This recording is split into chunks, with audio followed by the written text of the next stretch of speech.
Smart meter को लेकर के और जिस तरह से सदन में विपक्ष जवाब नहीं सुन करके और हंगामा कर रहा है, और ये स्मार्ट मीटर की शुरुआत पूर्ववर्ती सरकार के कार्यकाल में प्रारंभ की गई थी और इनकी देन है। आज वो सदन से अपना जवाब सुनने के बजाय हंगामा कर रहे हैं, पूरा जवाब नहीं सुन रहे हैं। जनता के सामने अपने जब खुद के ही किए हुए कारनामे सामने आते हैं तो विपक्ष वहां से सदन से बहिष्कार करता है। जिस तरह से स्मार्ट मीटर की योजना पूर्ववर्ती सरकार के समय शुरू की गई थी और उन्होंने इसको आगे बढ़ाया था, आज मैंने जवाब भी दिया है और उसका विपक्ष हंगामा करके और उस जवाब को सुनना नहीं चाहता है। ये स्मार्ट मीटर की योजना प्रदेश में 2020 में आईपीडीएस और एनएसजीएम योजना के तहत लगाने का निर्णय पूर्ववर्ती गहलोत सरकार के समय किया गया था और उसके बाद फिर आरडीएसएस योजना में भी पूर्ववर्ती सरकार ने मंत्रिमंडल से 21 मार्च 2022 को अनुमोदन करवाया और उसके बाद ये स्मार्ट मीटर की योजना को इन्होंने आरडीएसएस योजना में सम्मिलित करते हुए अपने मंत्रिमंडल से जो मेमो जारी करवाया, उसके आधार पर ये योजना चालू हुई है और उसका टेंडर प्रक्रिया प्रारंभ हुई है। मैं आप सबको के माध्यम से बताना चाहूँगा कि जिस तरह से विद्युत मंत्रालय द्वारा परिचालन निर्देश जारी किए गए वो 27 जुलाई 2021 को किए गए। राजस्थान सरकार के मंत्रिमंडल द्वारा जो कार्य योजना अनुमोदन की एवं स्वीकृत की गई वो 21 मार्च 2022 को की गई। स्मार्ट मीटर के लिए डीपीआर अनुमोदन जो तीनों डिस्कॉम के द्वारा की गई 28 मार्च 2022 को की गई। आरईसी द्वारा बोली दस्तावेज किया गया वो 20 अगस्त 2022 को किया गया। डिस्कॉम में अध्यक्ष द्वारा स्मार्ट मीटरों के लिए निविदाएं आमंत्रित करने हेतु मंजूरी 6 जनवरी 2023 को की गई। निविदाएं आमंत्रित करने की दिनांक 16 जनवरी है और ये इस तरह की पूरी प्रक्रिया कांग्रेस के समय में प्रारंभ की गई है।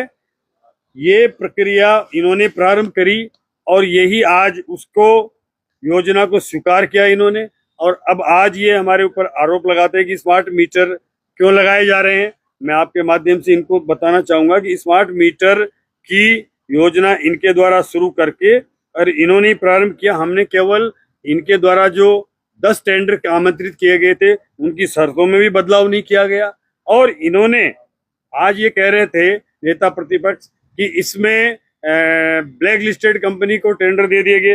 ये ब्लैक लिस्टेड की जो शर्त है वो अन्य राज्यों में कोई ब्लैक लिस्टेड है उसको राजस्थान के डिस्कॉम में मान्य नहीं होगा। ये शर्त भी इन्होंने इनके समय ही संशोधन करके लागू की गई जो इनके कार्यकाल में था।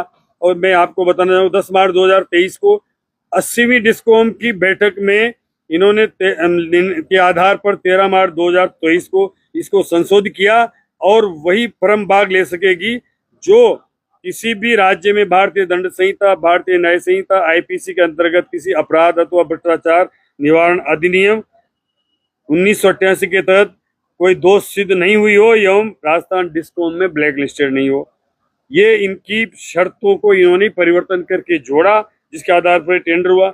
जिस गोवा में सरकार के द्वारा टेंडर को ब्लैक लिस्टेड करने की ये बात करते हैं, गोवा सरकार ने 5024 को मैसर जीनस पावर इंफ्रास्ट्रक्चर जो हमारे यहाँ जिस फर्म का ये टेंडर है उसकी एक कंपनी नहीं है बल्कि ये जीनस की ही एक सब्सिडरी कंपनी है, उसने वहाँ वो ब्लैक लिस्टेड हुई थी। लेकिन न्यायालय के आदेश के बाद 24 सितंबर 2024 को निर्णय के बाद 3 अक्टूबर 2024 को ये वापस आदेश भी गोवा सरकार ने ले लिया और इसका ब्लैक लिस्टेड का भी जो किया था उसको भी समाप्त कर दिया। इसलिए क्योंकि वो ब्लैक लिस्टेड समाप्त नहीं होता फिर भी वो यहाँ पर टेंडर के लिए एलिजिबल थी वो फर्म, इसलिए हमने किसी प्रकार के हमारे समय कोई अनियमितता नहीं हुई।